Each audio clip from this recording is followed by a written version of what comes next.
I think I really needed to get to critical mass before I could have ever made that decision.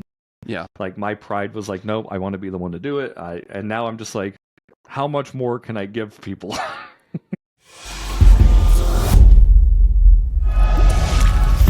You're checking out the Investor Shed podcast with Nick Beveridge and Jeremy Kitchen.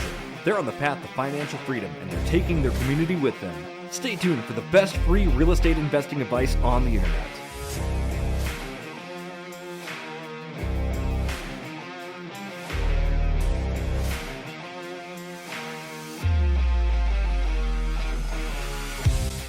Welcome to the Investor Shed podcast. I'm Nick Beveridge here with co-host Jeremy Kitchen. Good morning.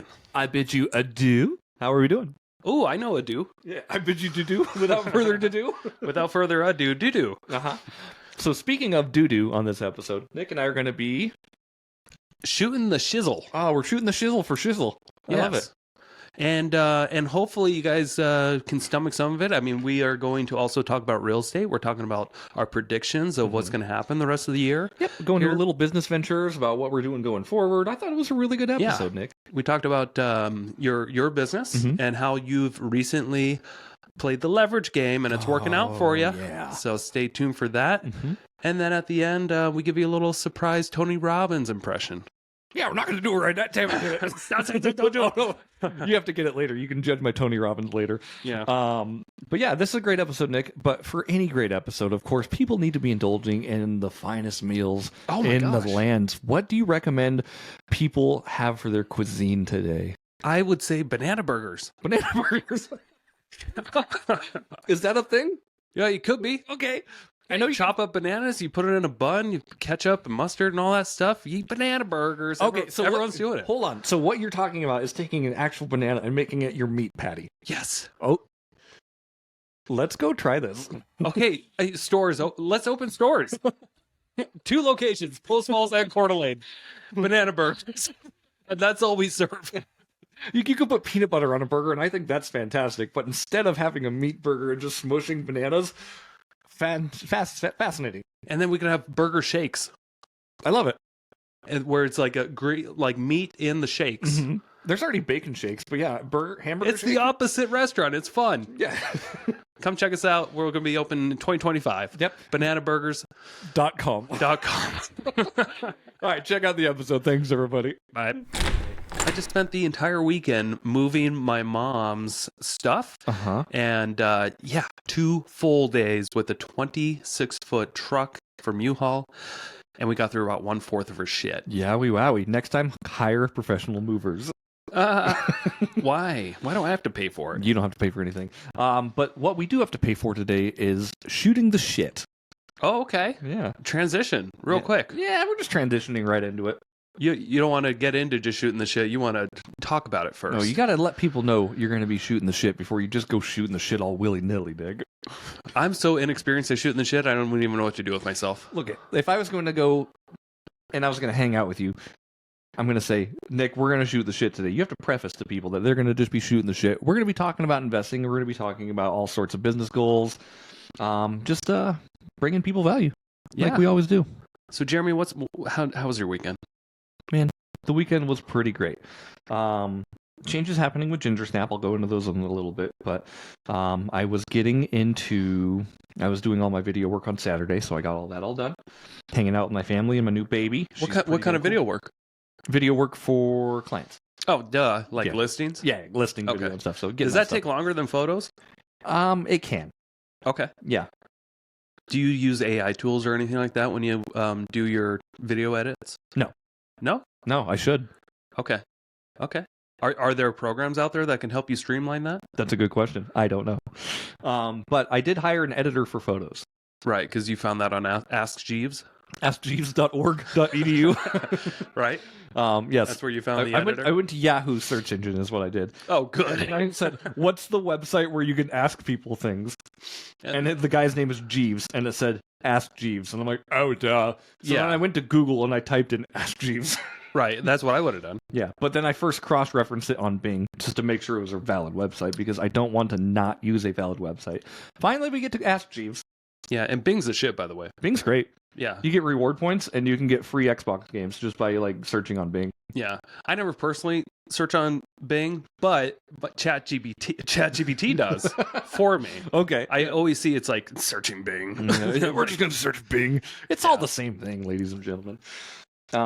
Anyway, going to that, so I asked Jeeves, and I found a virtual photo editor, so now I send out all of my photos via Ask Jeeves, which I absolutely don't do. Yeah. We should talk about this, though, because what you've recently done, you've been getting a lot more busy as a real estate photographer, and you've finally hired somebody to help you offload some of that work because you have been getting a lot busier. Spring is here. And before, when you would, what's your average session cost with like $300 or something like that for that's a pretty good an average, agent? Because they usually get more than just photos these days, right? There's drone photos, videos, agent narration, walkthrough. There's a bunch of stuff that agents do, but I would say $300 is a pretty solid average. Now, I remember when we first started that business together, the editing part took the longest. Yes. And it was, God, what did it take? Like 3-4 hours sometimes to edit photos? And eventually you got quicker and better at it. But there's a preface to that, obviously. Like, it took 3 or 4 hours because we were inexperienced. Right. And we just started a business like, hey, figure this out. Yeah. That's what we did.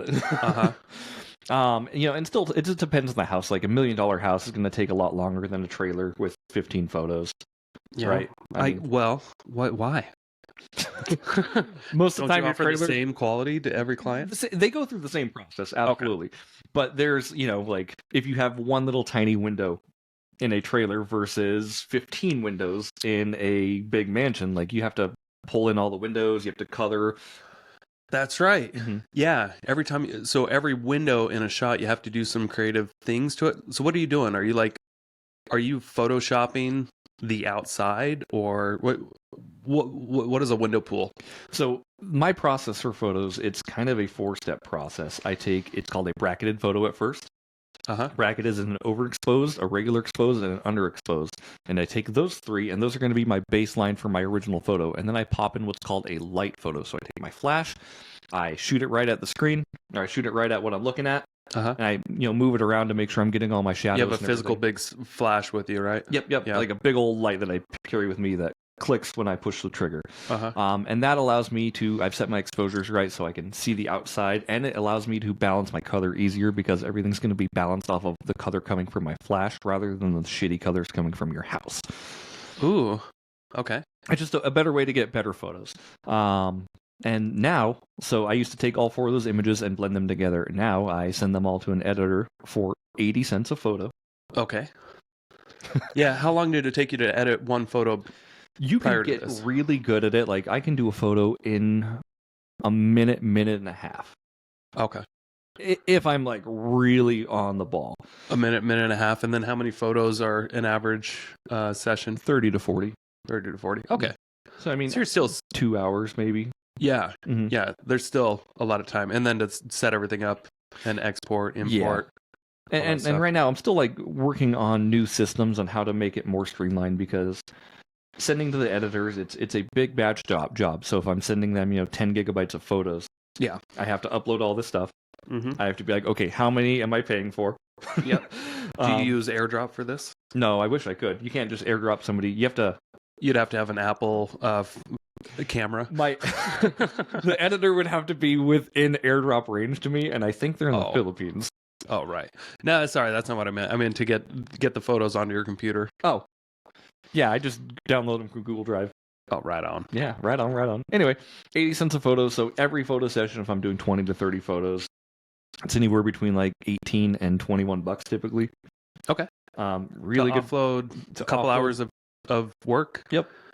And then if you utilize that time wisely, you can go make another couple $100 or more. Yep. Right. 100%. Yeah. All right. It's been really great. And I think I really needed to get to critical mass before I could have ever made that decision. Yeah. Like, my pride was like, nope, I want to be the one to do it. And now I'm just like, how much more can I give people? Yeah. And even if you didn't ramp up your business, you could just charge a little bit more to cover that cost. And then you're working, half the time. Is it half the time maybe? Or maybe it's a third of the time right now, because you still have to go to the property and do the physical walkthrough. Mm-hmm. What I've done effectively is I've shaved off most of my nights of working. Oh, okay. Right. So like Getting when your I get nights back, back. when I get back, you know, at 4:30, 5:30 p.m., I can just upload this stuff and send it to the editors. They'll have it back to me in 12 hours, which is fantastic. Yeah. And there's not a lot of coaching needed. Not a lot of coaching needing. These people do this for a living. They do hundreds of shoots. What country do you think this guy is? They're in Vietnam, I believe. Oh, there's multiple people. Oh yeah, it's just like it's a platform where you can pick your editor. It's a company or something. Okay. There's 100 companies on that do anything different from video editing to photo editing to Flambient, which is the process I use. It's just there's a lot of different people that offer a lot of different products at a lot of different prices. Okay. So you find somebody that works well for you and your time frame, and then you just go. Like I have my 1 or 2 that I've been using consistently because they've been doing really good work. Okay. Cool. Yeah. Exciting then. It is very exciting, and I can offer new products to my clients that I'm not very good at. Like I can do virtual staging now. Yep. Because all you do is you're the middleman. Yep. I just pitch the photo off, and they add staging, and I get paid for it. Yeah, and I remember us talking about this a week ago or so, a few days ago, and you weren't sure how you felt about like marking up prices for virtual. You thought like maybe you felt like you were scamming agents or something like that. But I don't know if you've thought about that again, but it's like. You're not at all. Like real estate agents, they want somebody to conveniently handle their media.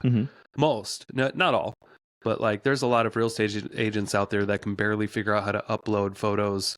You have to no the idea. MLS. You have no idea. In general, I deal with all of them. Like, let alone trying to find somebody overseas to digitally put in furniture, where and when, and all that stuff. A lot of times, like I'll send people videos in Google Drive as well.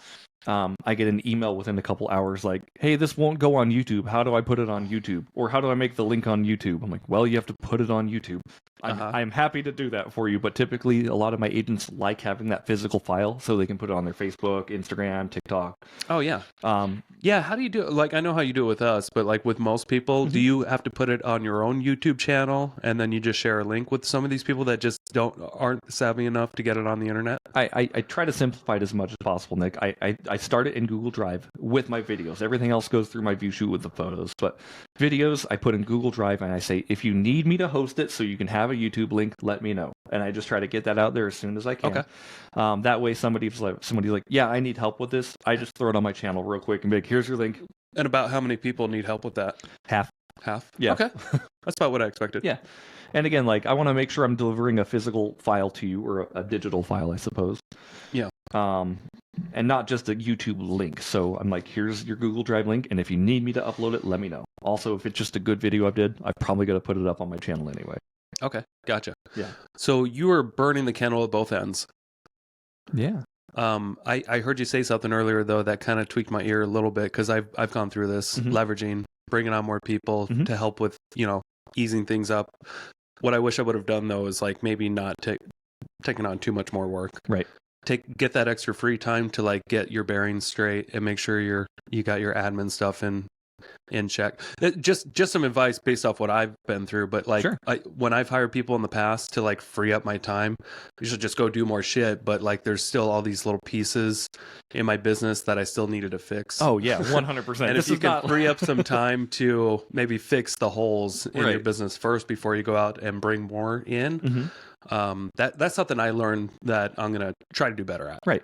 And absolutely. And at the end of the day, like this does free up time. Yes. Am I still working most of the time on hard money loans or this? Also, yes. Yeah. Like I'm putting the baby to bed probably about 7:30. That process takes about an hour. And then she's asleep for 2 hours. And I'm usually doing some sort of work in that 2 hours, but it's not like oh shit, this needs to get done work. Right. Which is good. Yeah. You're putting the oh shit work on professionals on the internet. Yep. Yeah, that's cool. Yeah. Now, can you get them to? Do they just send it back to you, or can you do an easy thing where you can tell them or instruct them to put it in a certain place? That way, like the client automatically gets. I'd rather notified, or do you always want to review their work first? I want to review their work first because I do have a standard that I like to upkeep with my photography. Okay, so that's good. Yeah, a lot of times what happens is like, I put these photos into the drive lately at about 3-4 p.m. They come back before 3 or 4 in the morning. So 7 o'clock in the morning I wake up, I download all my photos that have been delivered overnight. A lot of times they just need like little minor tweaks. Okay. Like I do a little bit of brightness, a little bit of shadow increases, and then I fix like the TVs. I put TV images on TVs, so it shows, if I'm shooting a house in Post Falls, I have an image of Post Falls that I put on the TV. Yeah. I can outsource that to these people too, but they don't know which house goes to what and where. So Yep. I try to keep that as simple as possible. That process only takes a couple minutes. So To tweak photos? Yeah. Okay, so Yeah. you go through it, you scan through each one, Mhm. and then you put images in the TVs and stuff. Only a few minutes, though? yeah, honestly, like I do, because their editing is really consistent. I've seen. Yeah. So what I do is I make a tweak to one photo. I'm like, okay, this one needs a little bit extra exposure, a little extra shadows, maybe a little dehazing, right? I copy that edit and then I paste it on all the edits that they presented, Uh-huh. and it looks fantastic. Oh, great. I'm like, great, and then I go through, I put it back into Photoshop, put my TVs in there, export it, and upload it. All right. Right It's on. great. So things are going well. I remember things slowed down a little bit during the winter, like with everybody. Nah, sure. So what are you anticipating doing this year with your business? Do you have any business goals? Oh, business goals. Man, like in my head, I have a number. I'm like, I want to make $100,000 with Gingersnap this year. Okay, great. Yeah. Net? Or Gross. Just gross. Okay. Gross. Just for simplified. That's I wanna, totally doable. I want to see that number on my ordering platform hit 100K. Okay. Which can absolutely happen. I mean, sometimes I'm getting $5,000 weeks lately. Yeah. Yep. It's completely feasible. So Okay. that'd be good. And then just keep growing and keep using the time I have to reinvest back into the businesses that I'm running. Yeah. And I don't play a lot of video games lately. I don't watch a lot of shows. It's mostly like, how can I optimize my life? Yeah, there's the not a most lot part. of time for that when you got a kid and a business. Yeah. Brand new. And you're trying to do brand new new baby. things, right? Yeah. Yeah. I got to stop watching so much TV in the evening. Yeah. But it's just what we all do to mellow out and chill for the end of the night. I get it. It's not like I don't feel like I'm like losing my life or anything like that. Right. So we do so much during the day, but I can definitely watch a lot less TV. Yeah, a lot of people can say that, honestly. It's not like it's a problem. It's only a problem if you let it be, to be honest with you. If your life is fulfilled and you're getting everything done you need to get done, there's no problem in relaxing. Oh, thanks. Oh, you're welcome. Well, then I'll do more of it. All right. So that's kind of my goal with Gingersnap. Obviously, I want to still do a lot of hard money loans this year and just work with more investors. And hopefully this process of hiring out other, pieces of my Gingersnap business will allow me to focus more on the hard money stuff. Gotcha. Yeah. So, have you broken down yet, like to hit that $100,000 figure by the end of the year? How much you need to, how many appointments you have to go on? I haven't broke it down on just a per appointment, no. Well, let's do that. I know. What's your average? Just if you had to shoot from the hip, what is the average gross income of one appointment? Gross income of one appointment, after the fees from Square or whatever. Yeah. If we're taking an average $300 payment, I think they take 6%. Okay. So like 280 or something like About that. 280? Yeah. Okay. So that's about 357 appointments. Mm-hmm. And then divide that by 12. That's about 29 appointments per month. Oh, that's cake. And then divide that by 4.27. Mm-hmm. That's 7 appointments a week. Mm-hmm. So yeah, are you on track to hitting seven appointments a week? I have to check my numbers. Honestly, it's hard to know if January through March we're on track. Okay. March for sure was on track, but January and February are typically the slower months in real estate, so maybe not. Okay. Yeah. Yeah. Maybe not, but maybe. But during the summer, you might be going on 10, 20 appointments during the week sometimes. Could be. I remember what wanted me to start Gingersnap Media was when I was, I always hiring this company, Red Hog Media. Mm-hmm.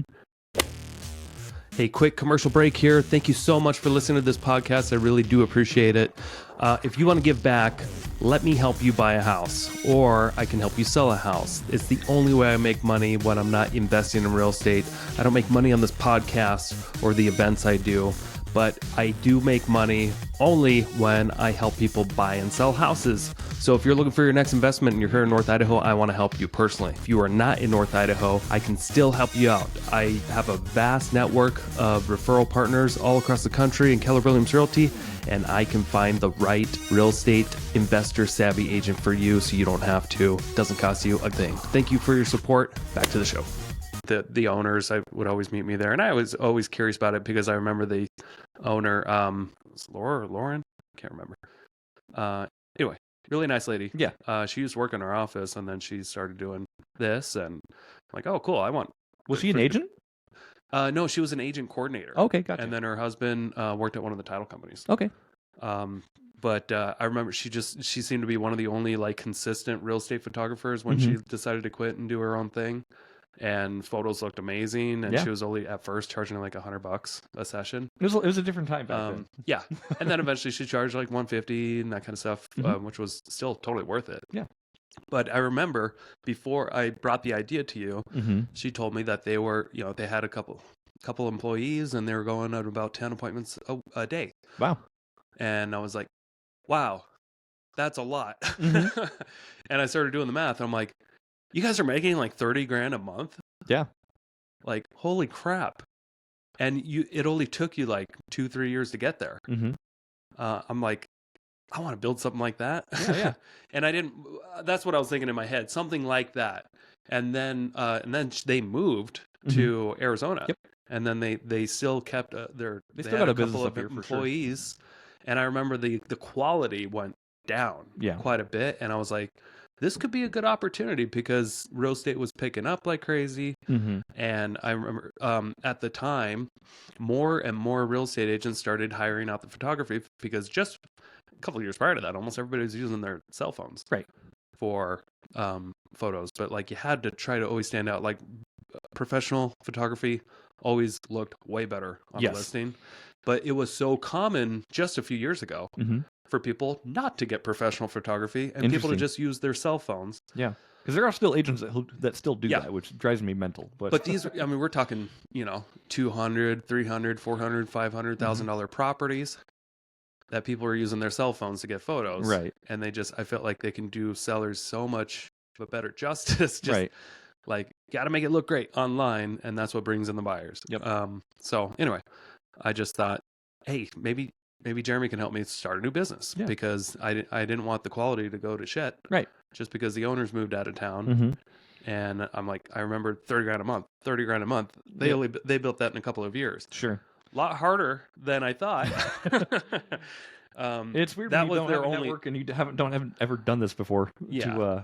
What I learned though about business, sorry to cut you off, is that the reason why they got to $30,000 a month in my head, I don't know if they ever did, but 10 appointments a day, do the math. Right. It was $30,000 a month, if that was true. I think the reason they got there was because that was their one thing. Right. They didn't have 10 other businesses that they were trying to run. Right. I think that's like reflecting back. I'm like, no wonder it didn't go well. I mean, it went well enough. And I would say like it did not go well. But it didn't bring in massive profits. Probably because that wasn't my one thing. We also weren't systematized in the beginning. No, we tried. We tried to copy their systems from what we can see, but there was a lot more involved. Right. There's a lot more involved to this. Like we talked about it on the last episode. Like taking the photo is like 4 to 5% of my job. Yeah. Yeah, I remember you saying that. Yeah. Like being honest, like I'm at a photo shoot for 20 to 40 minutes tops for the most part, unless I'm doing video.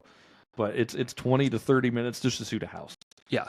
And that's what I thought was how quickly things were getting done when I wanted to start this business.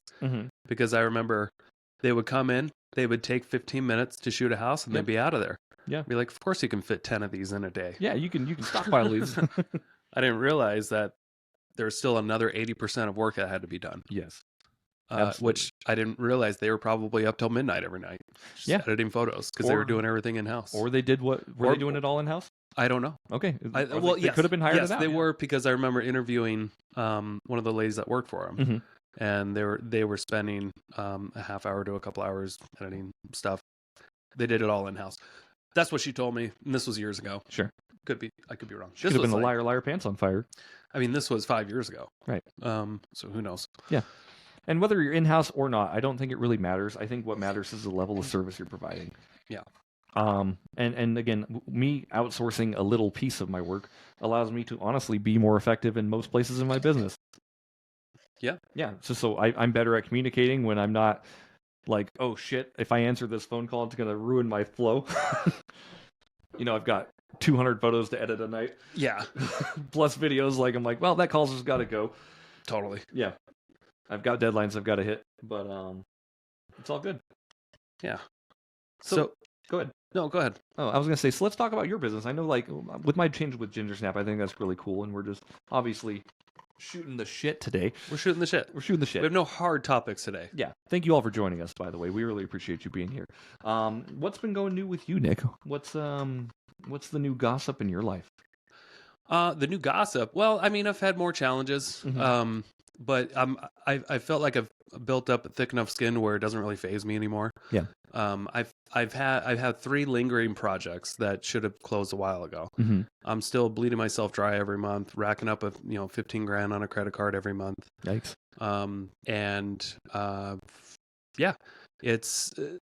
It would be really nice if these transactions actually do close, because they're supposed to. Because that's what's supposed to happen when you go under contract? Yeah.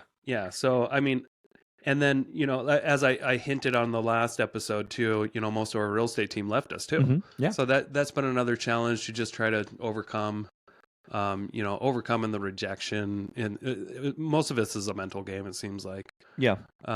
So been trying to get my bearings straight. And I don't want to be in such a hurry anymore when I do, going back at this. I want to really take my time, because I think I've stumbled a lot over the last few years by trying to hurry too much, mm-hmm. and not having all the pieces in place, which a lot of that has come to stab me in the back. Sure. So I'm just trying to be a little bit more delicate, smarter, patient mm-hmm. with the next investments that come up. I had over the last 3 weeks, I've had like 4 really good opportunities come my way, mm-hmm. and I'm taking my time with the due diligence. I love it. I'm letting things fall apart before we bring it together if it doesn't make total sense. Yep. And I'm really sticking to I've had opportunities recently to get into projects that I've gotten into before, very similar, great deals, huge renovation projects, a little bit outside of town, mm-hmm. and I'm just stopping myself. Okay. And I'm okay with it. Yeah. Like, I know where this is going. Right. I've seen the writing on the wall with these.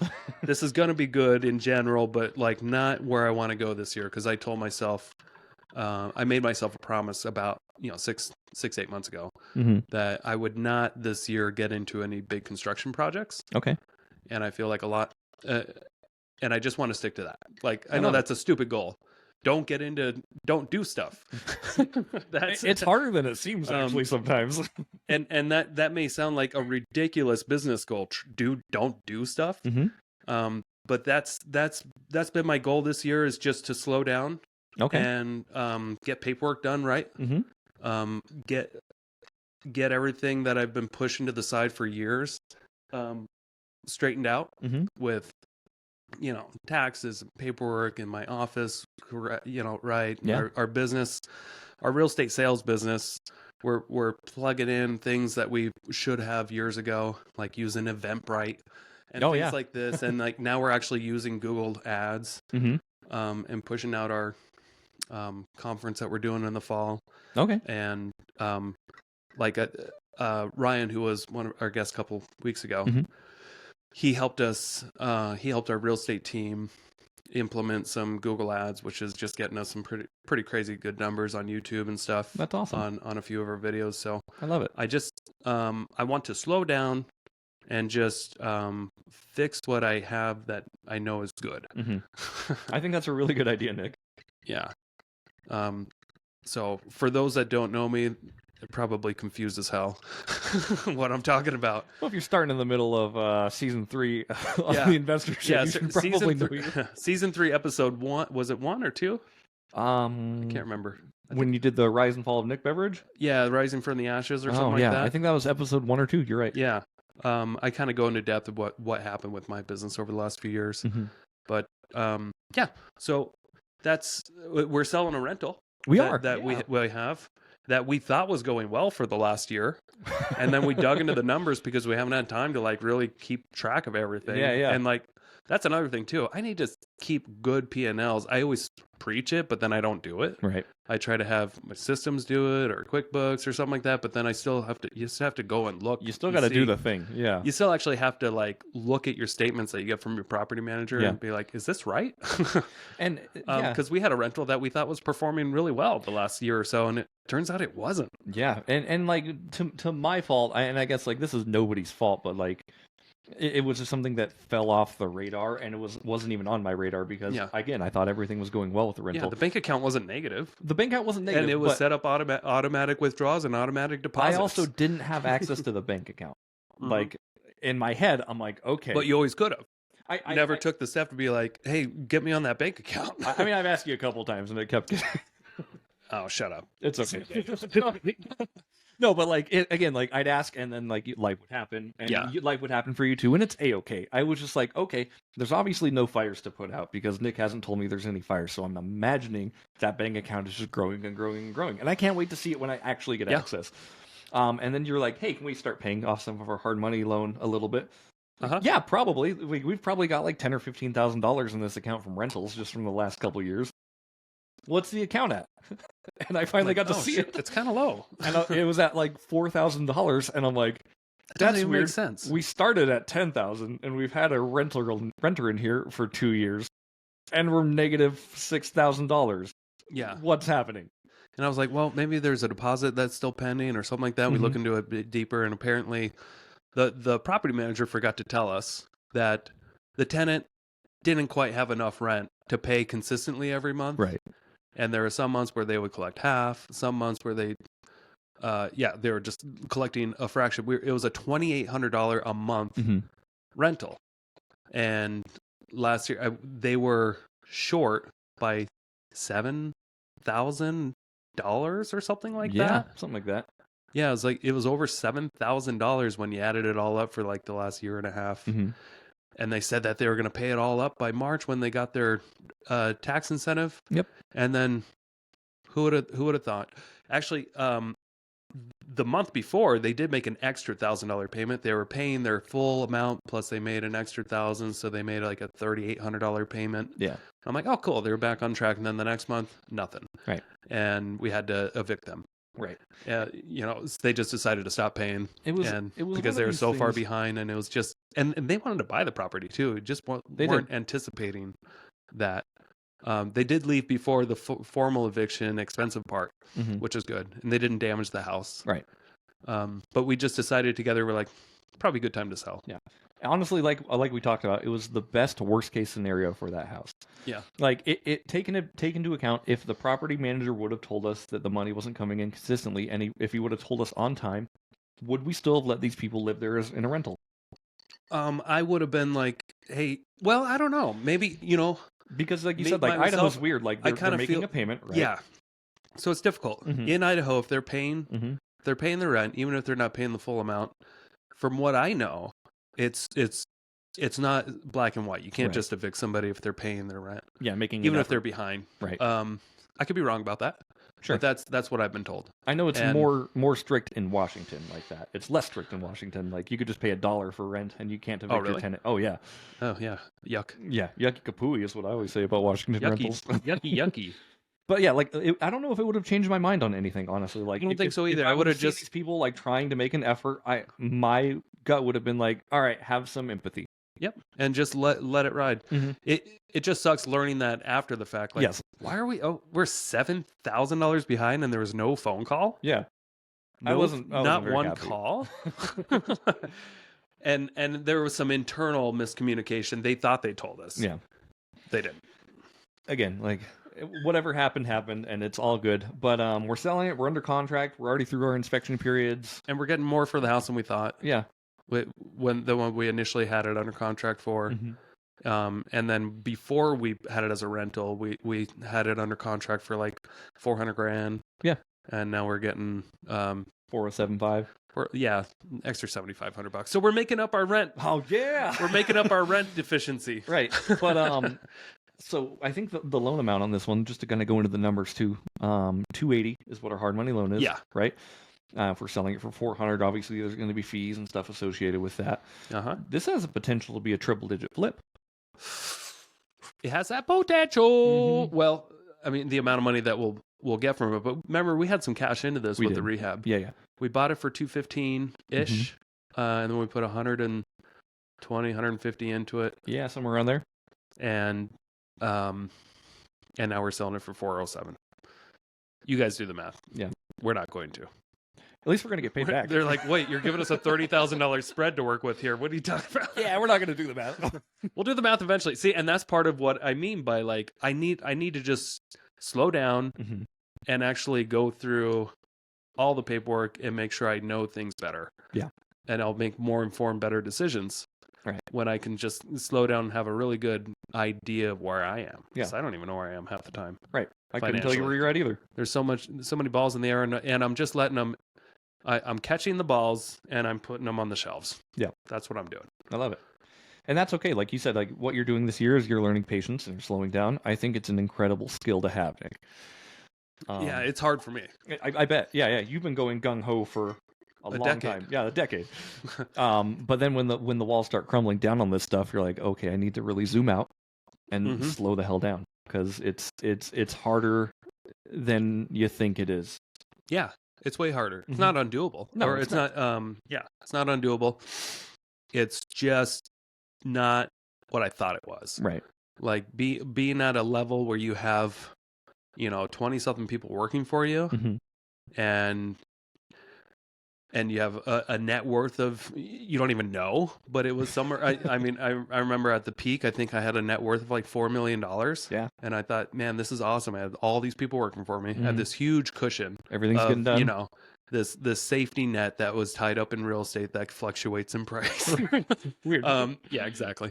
And you can see where I'm going with this. But I had so much liability. I had an overwhelming amount of liabilities out there. You did. Like an overwhelming amount of real estate that was not cash flowing, that over the course of a couple of years sucked it all dry. Not all of it, most of it. Right. And we've talked about this before, like your partnerships have kind of gone sour on a few occasions. But just like going forward, like if and when you're looking for your next deal, Nick, what are you looking for? Because I know you said you're letting some stuff, you're doing some due diligence right now, and you're kind of letting some balls drop that aren't really speaking to you. Yeah. What I'm looking for is something that requires very little to no construction. Okay. And I'd be a fucking idiot not to purchase it. Yeah. That's about it. Okay. So that's my criteria lately, and I've seen some deals like that, and I've moved on them, and they've fallen apart, and it's just, it's what everybody, I guess, wants, and they're not deals that are advertised. Like I have to really work at these. Yeah, you have to actually go find this stuff. Yeah, I have to find this stuff or attract it in some ways. We have, we don't have to get in depth on this episode, Sure. but we've found that over time we've grown this business that actually attracts leads like that. Yeah. And it's kind of cool to see it play out. Yeah. Very cool. Yeah. So real estate goals for you. What do you want to do real estate wise? Man, real estate, I had this idea of getting another rental this year. But I'm kind of with you, Nick, where we'll see what happens once our rental closes and how much money actually gets deposited back into our banks before I can make a full decision on where I need to go next. Yeah. But I'm with you. I'm like, I want to make smart business decisions. Not just any decision. Not just whatever to comes be in across. the game. Yeah. Because that's what, we've done a lot of that. Just like, hey, if it gets us in the game, if it keeps us in the game, we're playing. Right. Yeah, exactly. But we want to be very selective about what game we're playing. Absolutely. And just building up the cash reserves. Honestly, putting money away to where it needs to go. And I know we talk about saving versus leveraging, but like my goal is to save to leverage better. Like to be in a position to better leverage myself. Okay. But having that capital or the people in my network to do that before I swing. Yeah. We got that self-directed IRA book. Got one in the mail. I didn't know I was going to get a book in the mail. Yeah. Did you know I was going to get a book? I signed you up for that. Yeah. Oh, was it a free book or? It was a free book. How do we get a free book? Because you referred me to a company. Yeah. As a So lead. it says right there if you sign up, you can send people free books too. Oh, nice. Yeah. Matt loves giving out his books. Matt Sorensen at Directed IRA, like it's the #1 directed IRA book. There's not a lot of them. There's not a whole lot. There's like but 5 books book. on the subject, but this is definitely the #1 book. I have actually read it. I just finished reading it. Fascinating stuff, by the way, that you can do with an IRA. Matt Sorensen, and since we're on the topic, you go ahead. Okay. I'm gonna pull up the episode so people can reference. Okay, it. perfect. So yeah, we sent you a free book because you were talking to me about using your wife's 401k. Yep. She has a 401k that's just with some company that probably invests in stocks and mutual funds. But Matt Sorensen with Directed IRA and other companies too, but he allows you to do a thing called self-directing your IRA or 401k, which means real estate, precious metals, businesses, anything that you want that's not life insurance or collectibles, you can invest in. Yeah. And he keeps popping up on my YouTube. And I watched a video this morning that he put out there. He said Biden's changing some law to where you potentially high income earners can't convert their traditional Roths or traditional IRAs to Roth IRAs. So it's something that may come about here soon. Sure. Anyway, that legislation has came up multiple times in the last few years, by the way, okay. and it usually gets squashed down. Obviously, it's a way for him to get leads. I don't know if it's a way for him to get leads. I think honestly, like legislation tries to put a cap and a squash to this stuff, but there's just no reason to it. Yeah. And what Nick's talk about is you do what's called it's like a mega backdoor Roth, where you take your 401k and you convert it all from traditional to a Roth IRA. You can do that, but you still pay taxes on all that. You pay taxes on the seed, not the harvest. Yeah. Does that make sense? Yeah. But if you have $100,000 traditional IRA that hasn't ever been taxed yet, you move it over to a Roth IRA, you could be liable for like $35,000 in taxes. You're absolutely year one. Right. Yes. But then the rest of that money, it will grow tax-free. Tax-free, not tax-deferred, correct. Not only grow tax-free, when you pull it out, it's all tax-free. Yes. Because that's kind of cool. Yeah. And that's exactly why I started my Roth. And this is a very small piece of the puzzle that I'm doing, but I'm contributing my $7,000 a year. And I'm just letting that thing grow. Yeah. I started it last year. I did one note out of my self-directed IRA. I made $660 because I only had a $6,000 loan or something like that. But that's how you start, right? Yep. So now this year I'm going to have 14 grand because I did the 6 plus the 7 plus the 660. So I'll have 13 because it grew 660 tax-free. Because it's growing it's growing tax-free, yes. But then next year I'll have another 7,000 plus whatever investments I made this year. So at the end of next year I'll have probably a $24,000 account which I can invest into other people's stuff. Yeah. So that was season 2, episode 31, by the way. The episode is called $1 Billion Alternative: Matt Sorensen's Guide to Self-Directed IRAs. We should put it in the notes because we're talking about it. Yeah. I think he would like that. Okay. But yeah, so anyway, you're talking about that. You got your free book. I do hope you read it because it's actually quite fascinating. Yeah, I brought it to the office to give away. Oh, nice. This is boring. No, like as a giveaway for, I don't think anyone's picked it yet. Anyway. For your meetings? For our meetings. Just have a third book alternative. I've got some books. If you need a couple, I have a few extras that you can give away in your meetings too. Oh, thanks. I've bought some from Entertain Mart that have been pretty cheap, pretty good books. I can't believe you go into that store. It's nice. Wouldn't you get stabbed in the parking lot? No. It's Entertain Mart. It used to be the Hastings parking lot. Used to be the Hastings parking lot. Who got stabbed in the Hastings parking lot? Everyone. Not me. Anyone who goes there gets stabbed. That's the first thing they do when you walk in the door, too. Oh, well. I mean, just a little jab. Just cut the skin a little bit. Typically just with a Swiss Army. They give you a little jab of this. It's not going to kill you. It's not going to kill you. It's just going to hurt. My weight. Yeah. Yeah, because, it's... After they stab you, they go, "Hi, welcome in." Welcome to the old Hastings. Or Entertain Mart, where we're going to stab you in the chest for just a sec. So kind of going forward on that, like, are you? Have they contacted you, by the way? I don't think so. No? Maybe they... yeah, I don't think so. Okay. But, again, when I was in Europe, 2 weeks... all calls, all text messages. Nothing happened. Okay, got it. Lost them all. So there could have been a lot of people trying to get a hold of me. Maybe I can follow up and I want that $50 in my account, Nick. Oh, okay. I want that 50. That's what they give you, $50. Yeah, if I refer somebody else, And then I sign up, and then I start an account. you start an account. I get a $50 either Amazon gift card or $50 into my account, which I'd prefer $50 into my account. Right. Or $50 on Amazon. I can buy more nose strips.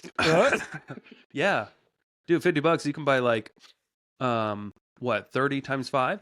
Yeah, I could live like a king for nose strips. Is it $10 for 30? A 30 pack? Yeah, mine was 9 something for 26, but there's also $15 get you 44. That's a better deal. That's a lot of nose strips. That's a lot of breathing right. Mm-hmm. A lot of breathing right. Ding! Today I'm not breathing right because I'm not wearing my Alex Hormozy nose strip. Breathe right. We really messed up shooting the shit today. Damn it. But yeah, so if you start one of those, the cool thing about this, like, I just want to say real quickly on directed IRAs, because we are hypothetically just shooting the shit right now. We're just shooting the shit. It says so on the board. You can start an LLC with your 401k. So inside your 401k, it can own an LLC. In my IRA, I can own an LLC. We can joint venture out of those things. Okay. Or we can just do a multi-member LLC and make one together. Like there's plenty that we can do with it, and you can partner with so many people out of your IRA. It's all got to be pro rata or pro forma, I think is what it's called. Pro forma. Yeah, I know that. I mean, that's like predicting potential income. No, so pro forma, or I can't remember if it's pro forma or pro rata. I apologize, but basically, if you put, say I put in 25,000 for 25% ownership.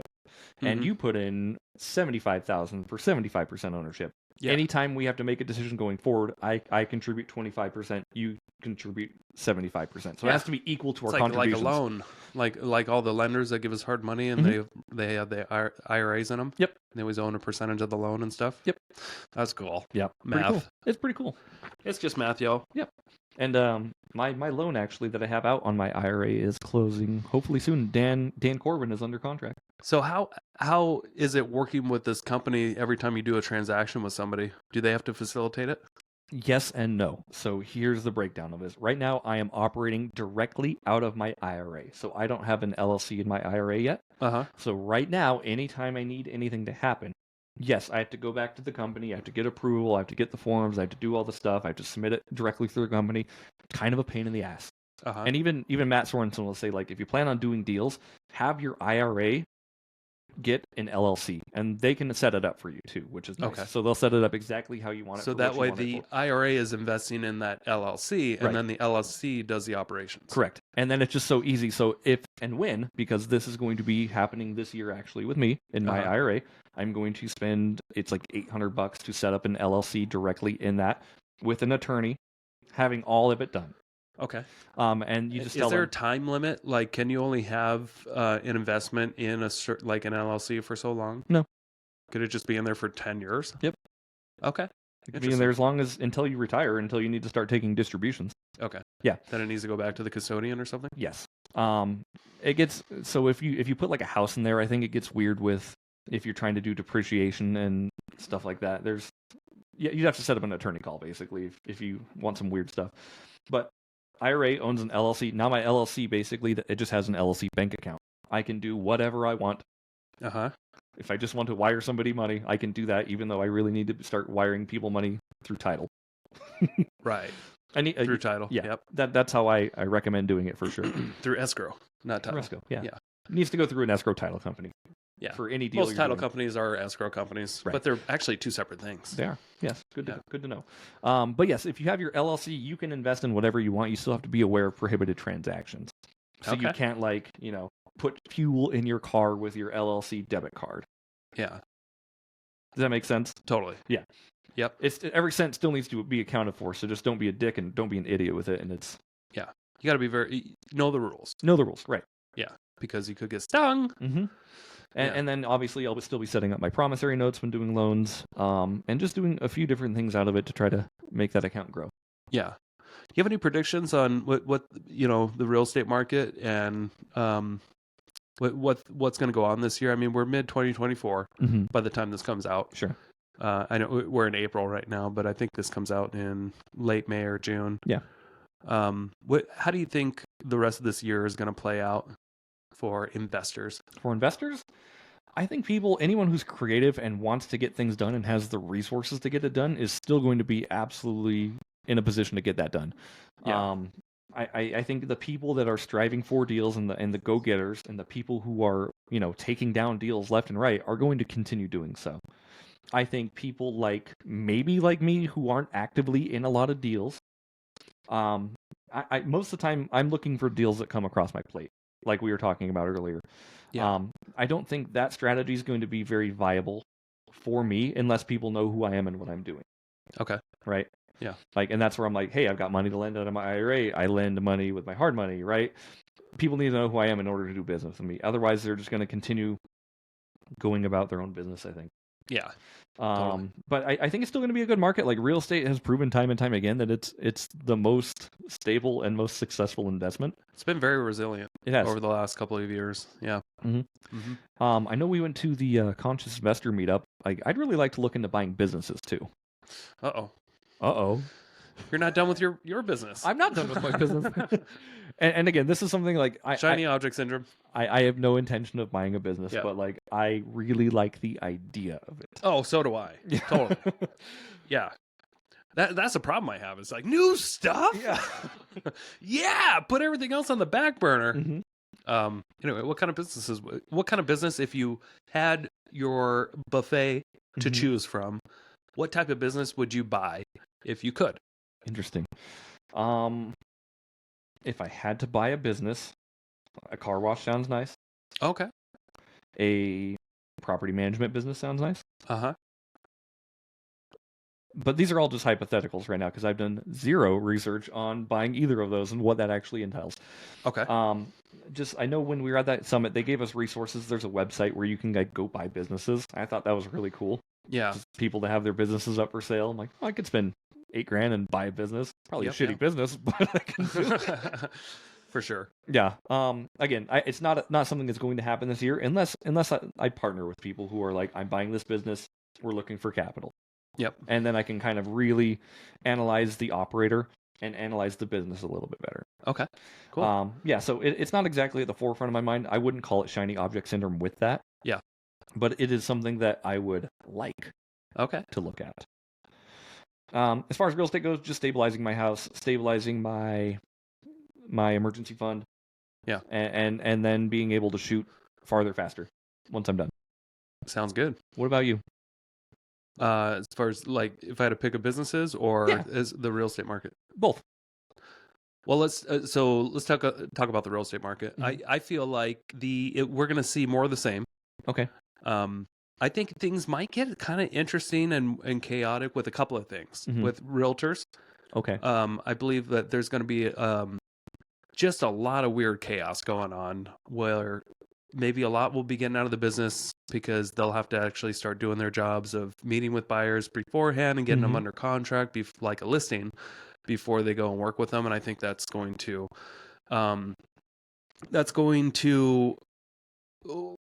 weight off a lot of buyers and agents from doing that altogether. Yeah. I think buyers are going to be totally turned off by having to meet up with an agent first before they go look at a house and sign a contract. They don't like that. Right. And agents too. They don't like meeting with the buyer at the office and signing them up first. And I'm saying the agents that are good at their jobs, they like that. They know it works. That's what they should be doing. They know how to go through that process, but most don't. Right. I think that's going to be scary for a lot. And we're just going to see some chaotic stuff when it comes to showing homes. I think we're going to, it's going to be interesting to see. Yeah, I agree. And then with the investment market, I think it's going to be more of the same as far as interest rates aren't going to drop much. I don't see why they would, because the Fed is hell bent on trying to control inflation, and they don't do that by dropping rates. Right. They drop rates when the economy needs it, when they're getting pressure like, hey, things are so bad. Right. We need you to drop, but things haven't been so bad. It's reactive, not proactive is how they do it. Yeah. Things our economy's been pretty resilient no matter how hard they try to pump the brakes on stuff. Yeah. There's still plenty of jobs available out there. And and real estate hasn't gone down as much as it could. Right.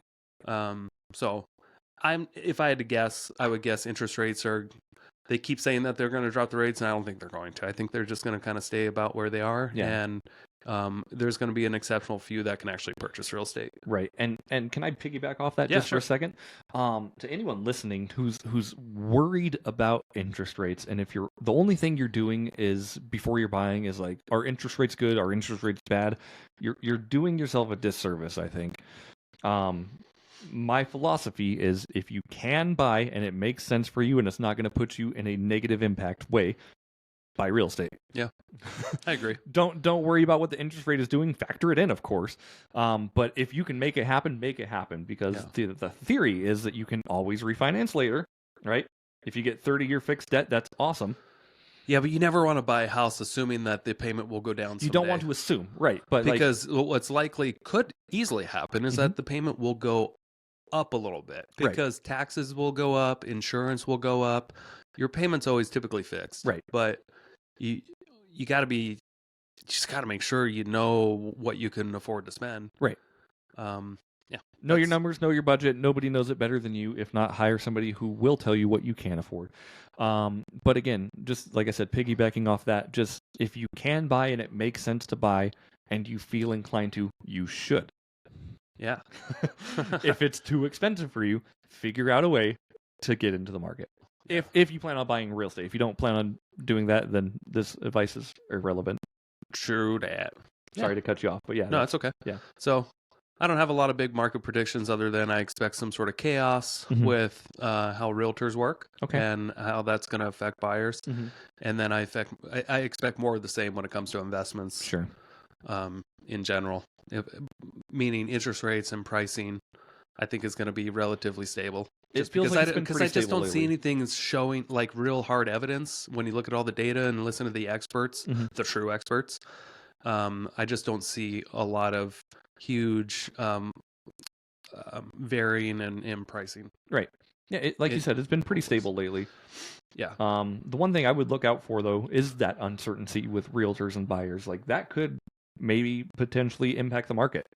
Oh, sure. It could. But how much of an effect is it going to have? Well, but for the buyers that really need and want to buy, they'll make it work. Right. They'll figure it out. Yeah. Like they have been. Yeah. The last couple of years in high interest rate territory. Yep. Yeah. And then as far as like if I had to go into another business, I've flirted with the idea of like 3 different things, and they're all. And I try to think like if I had to go into the next business, how can it be like kind of AI proof? Okay. Yeah. Because I do believe AI is going to take not necessarily take a bunch of jobs, but make a lot of things so efficient that it's going to be hard to tell It's going to be hard to tell what exactly is going to be a waste of time or not to spend all your effort. Like if I don't think it's a good idea to go learn law right now and like to go become an attorney because I think a lot of that can kind of dissect that for you, right? Yeah, AI can dissect the law for you very easily. I think that's going to be I think there's going to be less attorneys needed moving forward. Just a guess. Sure. But I like the idea of having a landscaping company. Okay. I think that's going to be hard to replace by robots. Yeah. Doing custom landscaping work for people. Doing physical like labor. on high-end homes. Yeah.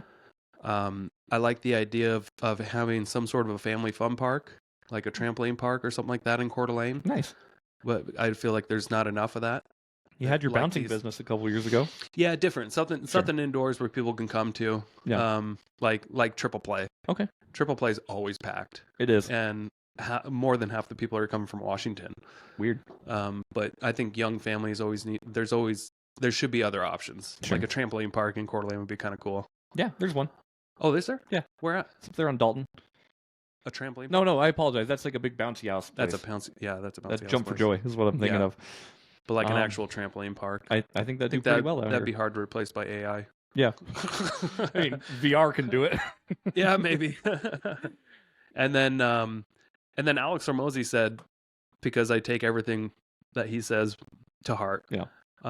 If you were to start a business right now, get some sort of like brick and mortar like salon or something like that. Okay, yeah. And I think it'd be kind of cool to own like a float tank shop or something like that, or like to just offer, these things where you just buy these machines once and you have, one employee just kind of managing things, and like a car some wash. sort of a wellness center, like a car wash. Yes, Okay. yeah, like a car wash, but more, but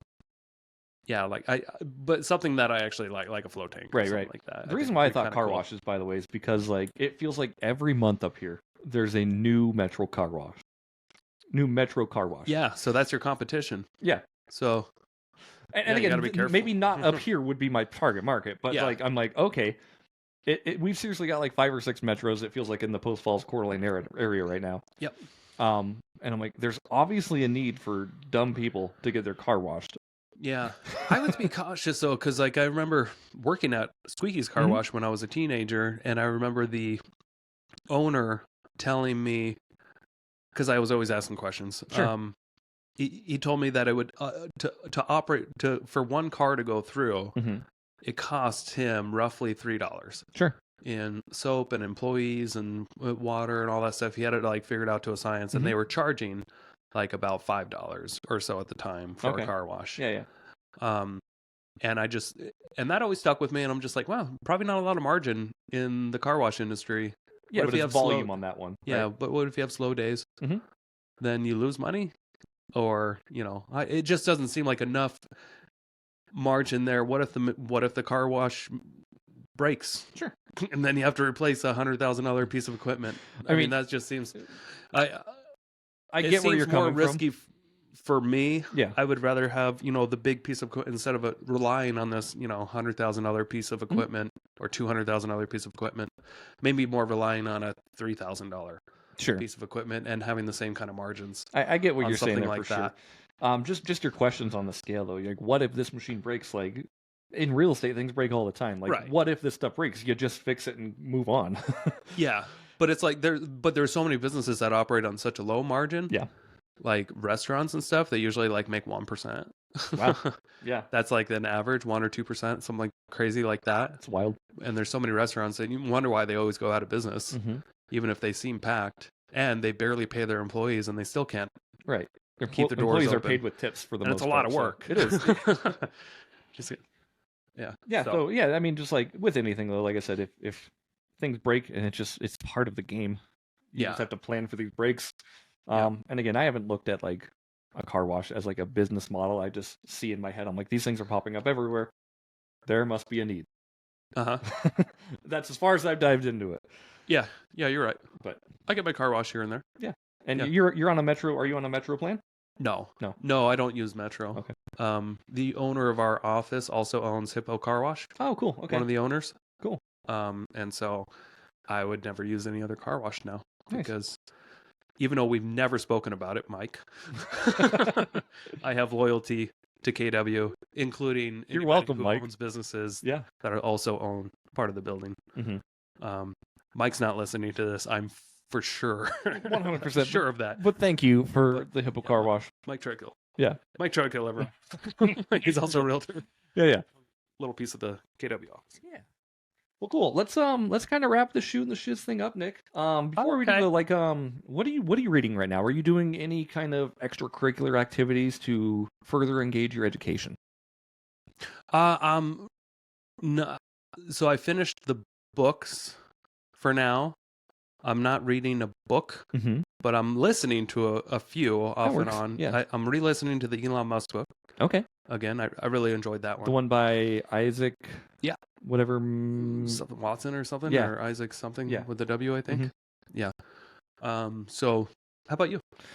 I've got a couple going. So right now I'm reading. It's called The Entrepreneurial Roller Coaster by Darren Hardy. Okay. Pretty good book. Just kind of Darren Hardy. That sounds familiar. He did The Compound Effect. Okay. Have you read that? No. That book's fascinating. It's The Entrepreneurial Roller Coaster. Pretty good. And I'm listening to Money Master the Game by Tony Robbins. Oh, yeah. That's another book I just started. Yeah. Because he just came out with his 3rd edition. Okay. But we were in Europe and I started listening to it with Hillary and it was just a little dry at first. Yeah. And I'm like, I'm not going to do this to Hillary for the next 20 hours. So we just listened to a bunch of Two Bears, One Cave podcasts. Okay. With Brett Kirscher and Bert Kreischer. Brett Kreischer. And Tom Segura. Tom Segura. Okay. Yeah. Very So cool. we just listened to funny stuff. Yeah. Kept the mood good. Sure. Yeah. Like my wife can take certain amounts of like entrepreneurial content. Yeah. Most of the time she's okay for a podcast or two, but man, she hates The Richest Man in Babylon. I've never heard that book, or I mean, I've heard of it, but I've never listened to it yet or read it. It's a good read. I know it's you very keep short. recommending that. You could read it in a day. It's so short and so good. It just gives you the 10 laws of money, and it's just like this is how you move yourself forward. All right. And you protect your capital. Make sure your money raises money. Make sure your money has a job. Like every dollar in your bank account has a job, is what he says. Out of the 10 laws of money, what would you say is the number one thing that almost everybody fucks up? Protecting it. Oh, okay. Finding a way to protect your investment. Okay. Yeah. Or not having it so like in the book it's whenever you make money, he gives you like a philosophy on how to live. Like, 10% as soon as you pay yourself goes towards an investment, no matter what. Yep. Right. I do that. Yep, I do that too. Well, I used to. Yeah. I don't do anything anymore. Okay. I'm probably at like 20 to I used to be- 30% now for like all investments, but I don't think people save well as a general population. This is general. I don't think people are good at saving and having an emergency fund. Less than like 95% of the population doesn't have $5,000 in their bank. Yeah. I've heard that. Yeah. I've heard more than half of the people don't have $400. Yeah. Staggering statistic. Yeah. In America. Right. Staggering. Yeah, that's not just, the whole world population. Right. That's America. And $400. Most people don't have it. Yeah. I was guilty of it too, but now I've made myself, I'm like, fuck that, man. I'm gonna have a lot of money to my name. Yeah. And I'm gonna have my money have a job. Anyway, that's just that. So I'm doing that. I should get the physical copy of Money Master the Game. Listening to it's okay, but I want to like highlight stuff in the book, and It's a big book. It is a big book. Yeah. But and there's a second and a third. Okay. Mm-hmm. Gotta love those editions, man. Yep. So Jeremy, what is your definition of success?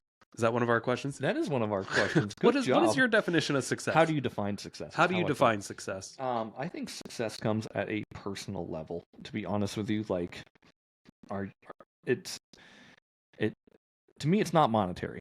Like, having money is great, of course, but like, there's a level of happiness that you can achieve by being around the people you love, helping other people get to their goals. A life lived of happiness and in pursuit of helping other people achieve things. Nice. I think that's success. Like pushing people to where I can never go, or pushing people further than I'll ever be, feels really good. Oh, nice. So that's where I'm at. What about you?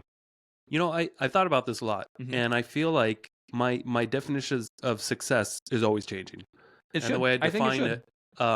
And depending on what stage you're in life and stuff. And so my new definition for myself, this isn't for everybody, is that I will feel very successful if someday my kids, when they're adults, still want to hang out with me.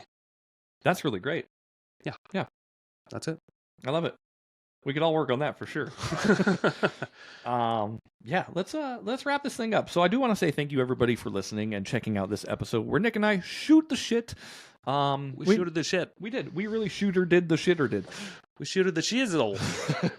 If you enjoyed this episode or you found it helpful to you, please, as always, leave us a 5-star review on Apple Podcasts or Spotify. Go on YouTube, the Investor Shed Podcast, and leave us nice little comments. We're getting a lot of comments, a lot of traction on our YouTube lately, actually. Yeah, thanks to paid ads. We love your paid ads. We love your Ryan Jones. And we will see you next week with more investing podcasting. Yeah, we might have a guest next week. We probably she canceled today, so maybe she'll be in next week. Who knows? Maybe. Or she'll cancel another week. And then it'll just be us again. You're stuck with us. You get what you get and you don't throw a fit at the Investor Shed Podcast. Don't throw a fit. You could always switch to a Tony Robbins thing. Tony Robbins. Looking for red. All right. Bye, guys. Bye. What's up, North Idaho people? Hello. Hey, we've got an amazing real estate seminar coming to Coeur d'Alene here later this year. We want to tell you about it so that you'll hurry up and buy tickets. Yes, get your tickets. The amazing Kathy Fecky is flying in. AJ Osborne, the king of self-storage, is flying in. Steve Rosenberg, y'all know him, he's muscly. Brad Chandler, changed your life. Tom Wheelwright, man of the hour. Get a free book too when you sign up. Quickly, do it before the end of the month and you'll get a free book. Thank you so much for checking out the Investor Shed podcast. If you enjoyed your time, make sure to leave a 5-star rating and review on Apple Podcasts and Spotify. Follow along on YouTube, TikTok, and Instagram at The Investor Shed for shorts and promos about each episode. Do you want to be a guest or know someone who has great real estate investing advice and stories? Reach out to us at theinvestorshed@gmail.com.